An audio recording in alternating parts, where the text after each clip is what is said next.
Om Swastiastu, selamat pagi anak-anak. Hari ini kita akan belajar tentang tanah dan keberlangsungan hidup. Bersama Ibu Niputu Damayanti SPD, Guru IPA SMP Negeri 1 Amlapura. Pertama, kita akan belajar dulu tentang pengertian tanah. Tanah adalah komponen utama yang menyusun daratan di bumi.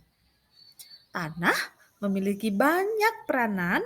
Yang pertama, membantu pembentukan tambang sebagai sumber air sumur, memiliki fungsi di dalam keseimbangan ekologis sebagai lahan pertanian dan penyedia kebutuhan primer tanaman, serta sebagai habitat biota tanah. Di dalam tanah terdapat berbagai macam organisme. Banyak sekali peran organisme tanah, di antaranya sebagai dekomposer, pereaksi kimia dalam tanah, pengurai polutan dalam tanah, pencegah penyakit tanah, pemberi pengaruh pada tekstur tanah, pengatur kegemburan dan struktur tanah.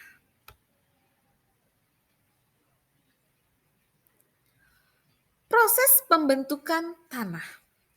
Tanah dapat terbentuk karena adanya pelapukan, baik pelapukan fisik, kimia, dan biologis. Yang dimaksud dengan pelapukan fisik adalah proses terjadinya pelapukan yang dipengaruhi oleh iklim dan perubahan cuaca. Sedangkan pelapukan biologis, proses pelapukan yang terjadi akibat mikroorganisme, serta pelapukan kimia, yaitu proses pelapukan yang terjadi akibat zat-zat kimia. Ada banyak komponen-komponen di dalam tanah. Yang pertama, batuan. Yang kedua, humus. Ketiga, udara. Yang keempat, air. Yang kelima, organisme tanah. Dan yang keenam, mineral.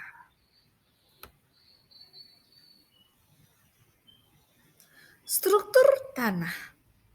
Struktur tanah terbentuk melalui partikel tanah yang menghasilkan bentuk atau susunan tertentu pada tanah. Struktur tanah menentukan ukuran dan jumlah rongga antar partikel tanah yang mempengaruhi pergerakan air, udara, akar tumbuhan, dan organisme tanah. Beberapa jenis struktur tanah seperti remah, butir atau granular, lempeng, balok, prismatik, dan tiang.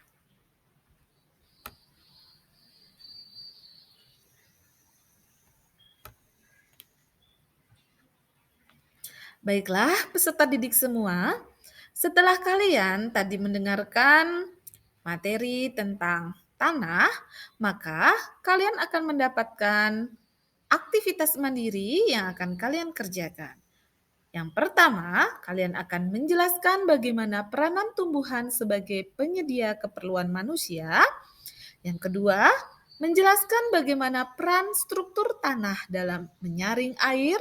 Yang ketiga, apa peranan bakteri bagi tanaman polong-polongan atau kacang-kacangan.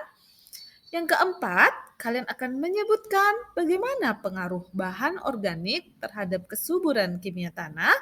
Dan yang kelima, jelaskanlah bagaimana batuan dapat membentuk tanah. Demikian pembelajaran kita kali ini. Dan Ibu tutup dengan menghaturkan parama Santi. Om Santi, Santi, Santi Om. Selamat belajar dan tetap menjaga kesehatan. Terima kasih.